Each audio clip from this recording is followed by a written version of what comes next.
बिस्मिल्लाहिर्रहमानिर्रहीम। D fellows, आइए आज के लेक्चर शुरू करने से पहले रब्बे जलाल की बारगाह में एक दफ़ा फिर मुल्तजी हूँ कि मौला करीम हमें ऐसे सजदों की तौफीक अता फरमा कि जिससे खिदमत खलक का जज्बा बढ़े। डी फेलोस, आज जो हम टॉपिक हम टेकअप करने जा रहे हैं वो है सबमिशन ऑफ चलान या report under section 173 within stipulated period and without unnecessary delay. Dear fellows, ये जो टॉपिक है ये with reference to the responsibilities of officers of different departments हम डिस्कस करेंगे और in the light of landmark judgments of Supreme Court and honourable Lahore high court Lahore इसको discuss करेंगे। जो 3 केसेस को प्राइमरीली मैं डिस्कस करूँगा और इसके साथ CRPC का सेक्शन 168, 173 और पुलिस रूल्स 1934 का चैप्टर 25 जो इन्वेस्टिगेशन के साथ डील करता है उसके सर्टन रूल्स, और इसके साथ साथ पुलिस ऑर्डर 2002 का जो आर्टिकल 18 है उसके सब आर्टिकल 8, 9 और 10 को डिस्कस करेंगे। फेलोस, जो 3 लैंडमार्क जजमेंट्स हैं उनमें से पहली है Hakim Mumtaz Ahmad and another versus the state. ये रिपोर्ट हुई 2002 SC 590 PLD में, और इसी तरह 2003 SCMR 68 ये Mrs Kudrat Bibi versus Mohammad Iqbal and another. और तीसरी जजमेंट है honourable Lahore high court Lahore की जो रिपोर्ट हुई 2024 LHC 3574 Rahat Abbas and other versus the state.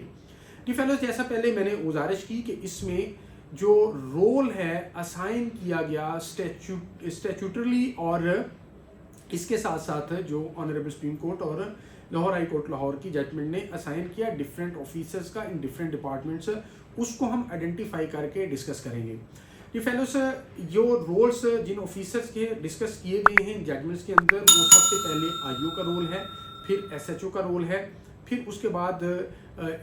SDPO का रोल है, डिविजनल SP का रोल है, SSP इन्वेस्टिगेशन का रोल है और डिस्ट्रिक्ट हेड का रोल है। और इसी तरह लर्निंग प्रोसिक्यूटर का रोल है, लर्निंग मजिस्ट्रेट का रोल है और सुपरिटेंडेंट ऑफ प्रिजन का रोल है, और इसके साथ साथ CJCC जो criminal justice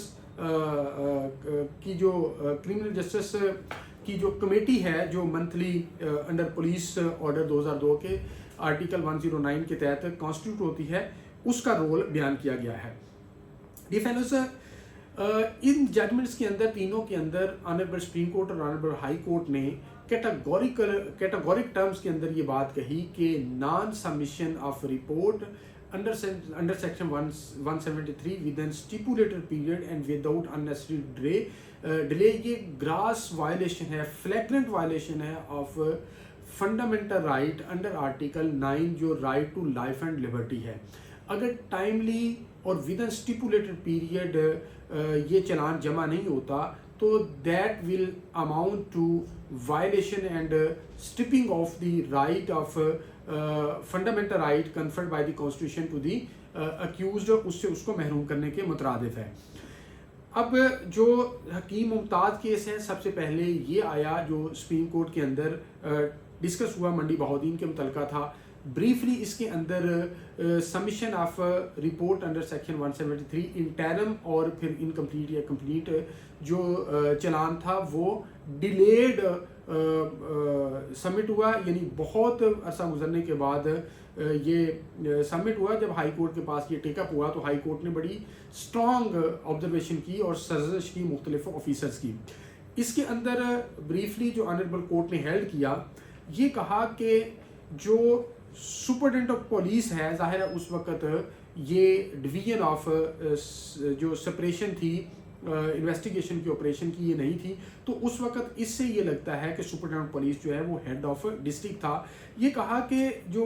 superintendent of police है ये इंचार्ज है क्रिमिनल केसेस का as per rule 5.1 chapter 5 of the Punjab law department 1938, और इसकी रिस्पॉन्सिबिलिटी है कि इफेक्टिव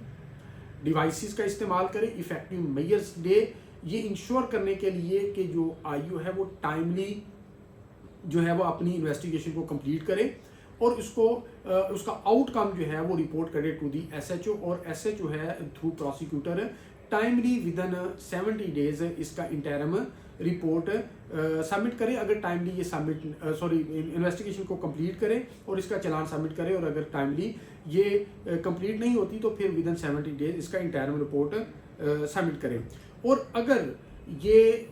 इन्वेस्टिगेटिंग ऑफिसर या एसएचओ जो है वो नेग्लिजेंस का मुजाहरा करते हैं तो जो सुपरटेंडेंट है वो इनके अगेंस्ट जो है वो डिपार्टमेंटल प्रोसीडिंग इनिशिएट करे अंडर रूल END रूल 1975। अब ये फेलोज दूसरी बात इसके अंदर ऑनरेबल कोर्ट ने ये कही कि अगर in any case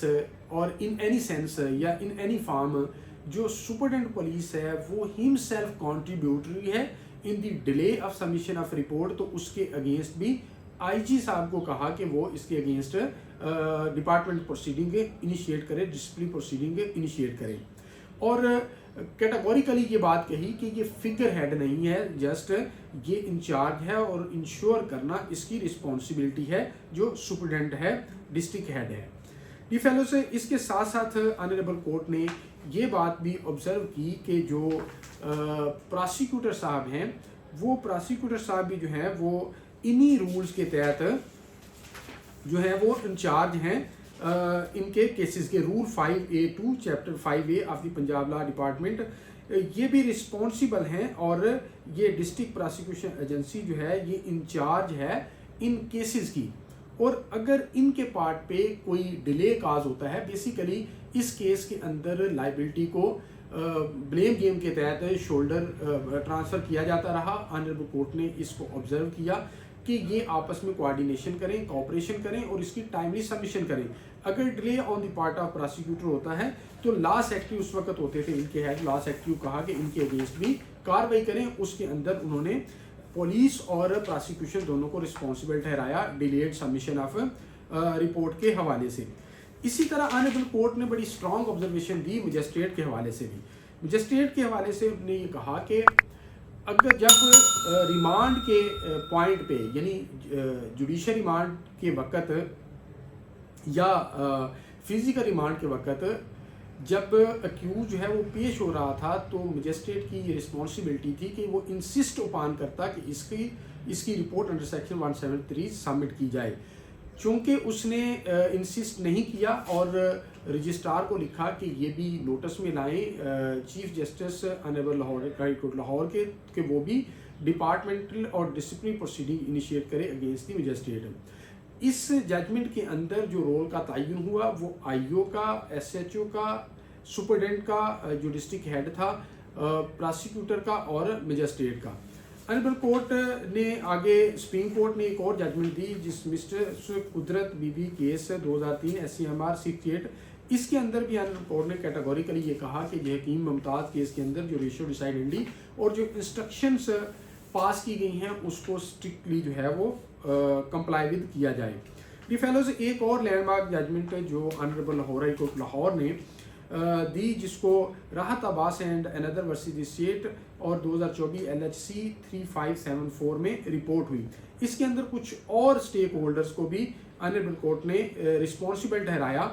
IO, SHO, superintendent of police investigation जो रीजनल SP इन्वेस्टिगेशन है, इनको पुलिस के हवाले से इसके अंदर डिस्कस किया गया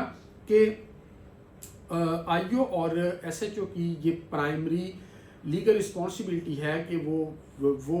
with in stipulated period internal report submit करें अगर इन्वेस्टिगेशन कंप्लीट नहीं हुई, और अगर इन्वेस्टिगेशन कंप्लीट हो गई है तो उसको विदाउट अननेसेसरी डिले जो है वो सबमिट करें। और अगर ये नहीं करते तो डिवीजनल SP को ये कहा कि इनके अगेंस्ट लीगल प्रोसीडिंग इनिशिएट करें। This needs to be understood कि यहाँ पे लीगल प्रोसीडिंग का कहा, मीनिंग देयर बाय कि क्रिमिनल प्रोसीडिंग उसके against in the form of lodging of FIR initiate हो सकती है। और आगे फिर ये कहा कि अगर डिवीजनल SP इन्वेस्टिगेशन इसमें नेग्लिजेंस का मुजाहरा करता है तो उसके अगेंस्ट भी प्रोसीडिंग जो है वो डिसिप्लिनरी प्रोसीडिंग इनिशिएट हो सकती हैं। आगे फिर इसके अंदर भी रोल ऑफ पब्लिक प्रोसिक्यूटर को डिटेल के साथ डिस्कस किया और ऑनरेबल कोर्ट कहा कि जो प्रोसिक्यूटर का रोल है वो role of a watchdog है, task with overseeing the punctual submission of investigation reports. और ये इसलिए ये एक शेयर्ड रिस्पॉन्सिबिलिटी है पुलिस की और प्रोसिक्यूटर की। ये बरियो जिम्मा नहीं हो सकता प्रोसिक्यूटर, क्योंकि अगर वो उसका रिपोर्ट सबमिट नहीं हो रही तो ये जो सेक्शन 13(9) है प्रोसिक्यूशन एक्ट का, उसके तहत वो ड्यूटी बाउंड है कि वो रिपोर्ट करेगा टू द सुपरवाइजरी ऑफिसर कि ये रिपोर्ट सबमिट नहीं हो रही, और अगर वो नहीं करता तो उसके अगेंस्ट प्रोसीडिंग इनिशिएट हो सकती है। इसी तरह आईओ एसएचओ के अगेंस्ट नेग्लिजेंस की बुनियाद पर प्रोसीडिंग इनिशिएट हो सकती है। आगे फिर रोल ऑफ मजिस्ट्रेट, वहाँ पे भी ये कहा गया कि इंसिस्ट ऑन करें। यहाँ पर ऑनरेबल कोर्ट ने मजीद ऑब्जर्वेशन को स्ट्रॉन्ग कर दिया और ये ऑनरेबल ने कहा कि अगर मजिस्ट्रेट साहब इंसिस्ट ऑन नहीं कर रहे, इंश्योर नहीं कर रहे, तो he will be considered to be complicit in the illegality perpetrated by the investigating agency और द प्रोसिक्यूशन, यानी ये भी रिस्पॉन्सिबल हो गए इस डिलेड सबमिशन ऑफ चलान में और इनके अगेंस्ट भी प्रोसीडिंग डिस्प्यूट प्रोसीडिंग हो सकती है। उसके बाद ऑनरेबल कोर्ट ने एक और रोल जो हकीम मुमताज़ केस या कुदरत बीबी केस के अंदर नहीं डिस्कस हुआ था, वो है role of superintendent of prison. इसके अंदर ऑनरेबल कोर्ट ने कहा कि ये प्राइमरी रिस्पॉन्सिबिलिटी है सुपरिटेंडेंट ऑफ प्रिजन की कि वो लिस्ट शेयर करेगा सीजीसीसी के अंदर क्रिमिनल जस्टिस कोऑर्डिनेशन कमेटी की मीटिंग में कि ये जो अक्यूज पर्संस हैं ये विदाउट सबमिशन ऑफ चलान जो है इनकार्सिरेटेड हैं, बिहाइंड द बार हैं। और जो सीजीसीसी का आगे रोल बताया उसके अंदर ये कहा कि सीजीसीसी का रोल जो है कोऑर्डिनेशन डेवलप करना और तमाम स्टेक होल्डर्स के अंदर और ऐसे इश्यूज जो फ्रस्ट्रेट कर रहे हैं प्रोविजंस ऑफ लॉ को, उनकी कंप्लायंस को इंश्योर करना, और जब वो सबमिट की जाएगी तो वो ये कन्वे किया जाएगा पुलिस को, प्रोसिक्यूशन को, जस्टिस साहबान को कि इनकी जो टाइमली सबमिशन है इनको इंश्योर किया जाए। डी फेलोज आगे विद इन पुलिस डिपार्टमेंट जो रिस्पॉन्सिबिलिटी है वो उस तरह डिटेल के साथ इन जजमेंट्स के अंदर डिस्कस नहीं हुई, लेकिन पुलिस ऑर्डर और पुलिस रूल और सीआरपीसी के अंदर कुछ रिस्पॉन्सिबिलिटीज़ हैं, उसको for the sake of more understanding of this issue मैंने कुछ आइडेंटिफाई की हैं, वो मैं आपके सामने रखता हूँ। अब सबसे पहले यहाँ पे जो डिस्ट्रिक्ट जो अगर गुजरांवाला की बात करें सिटी पुलिस ऑफिसर, तो इसके अंडर आर्टिकल जो सिटी पुलिस ऑफिसर है वो एडमिनिस्ट्रेटिव हेड है पुलिस का, जिसकी ओवरऑल रिस्पॉन्सिबिलिटी है to look after all the affairs of the police and responsibilities. उसके बाद है एसएसपी इन्वेस्टिगेशन। पुलिस ऑर्डर 2002 के आर्टिकल 18 के तहत जो डिस्ट्रिक्ट हेड है इन्वेस्टिगेशन का वो एसएसपी इन्वेस्टिगेशन है, और यहाँ तक ये लिखा गया कि जो डिस्ट्रिक्ट हेड है वो इंटरफेरेंस नहीं करेगा डिस्ट्रिक्ट हेड ऑफ इन्वेस्टिगेशन के अफेयर्स में, और उसको बल्कि सपोर्ट प्रोवाइड करेगा। और इस तरह जो एसएसपी इन्वेस्टिगेशन है वो लीगली स्टैट्यूटरली जो है वो रिस्पॉन्सिबल है इन्वेस्टिगेशन की कंप्लीशन, सबमिशन ऑफ चलान इस पुलिस ऑर्डर 2002 की प्रोमलगेशन के बाद। उसके बाद role of divisional SPs and SDPOs, जब article 18 sub article 9 police order 2002 का हम देखते हैं तो ये कैटेगोरिकली इस 18(9) के अंदर ये लिखा गया कि ये मैंडेटरी ड्यूटी है सुपरवाइजरी ऑफिसर की to ensure timely completion and verification of investigation. इसी तरह जो पुलिस रूल्स 1934 है उसके अंदर 25(17) के अंदर ये लिखा गया कि ये मैंडेट है गजटेड ऑफिसर का कि वो इन्वेस्टिगेशन को as soon as possible complete करवाए, और इसके साथ साथ केयरफुली ऑब्जर्व करे कि कोई अननेसेसरी डिले तो नहीं हो रहा in the course of investigation and submission of reports under section 173। तो इस तरह जो सुपरवाइजरी ऑफिसर हैं, गजटेड ऑफिसर हैं, पुलिस ऑर्डर 2002 और पुलिस रूल्स 1934 के रूल 25(17) के तहत इनकी रिस्पॉन्सिबिलिटी है टू इंश्योर करवाना कि टाइमली सबमिशन ऑफ चलान हो, टाइमली कंप्लीशन ऑफ इन्वेस्टिगेशन हो। अब नेक्स्ट और है रोल ऑफ डीएसपी लीगल। जब हम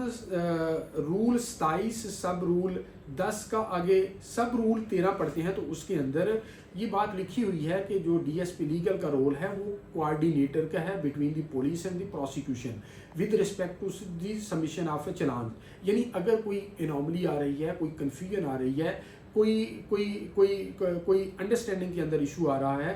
कोई लीगल हिच आ रही है, तो वो कोऑर्डिनेट करके DDPP डिस्ट्रिक्ट प्रोसिक्यूटर के साथ उस इनॉमली को, उस हिच को रिमूव करेंगे ताकि ये इंश्योर किया जा सके कि ये टाइमली सबमिट हो रही हैं। एक और चीज़ DSP लीगल के हवाले से इसके अंदर मौजूद है, जो 27(1) का सब रूल 3 और 27(10) का सब रूल 1 ये बताता है कि जो इंटरनल स्क्रूटनी है वो डिस्ट्रिक्ट हेड किसी भी इम्पोर्टेंट केस की DSP लीगल से करवा सकता है। डी फेलोस, इसके अलावा जो लॉ के अंदर पहले हमने जजमेंट्स की बात की, IO और SHO का रोल 168, 173 पुलिस CRPC और पुलिस रूल्स 1934 के 25(1), 25(2) और 25(57) के अंदर ये लिखा हुआ है कि जो IO है वो अपनी इन्वेस्टिगेशन कंप्लीट करने के बाद अंडर सेक्शन 168 CRPC उसका आउटकम जो है रिपोर्ट करेगा टू दी SHO प्रिपेयर करेगा उस चालान को और अंडर 173 उसको सबमिट करेगा through the prosecution to the concern court. तो ये थी वो roles with respect to the submission of challan under section 173 CRPC। आपका बहुत शुक्रिया।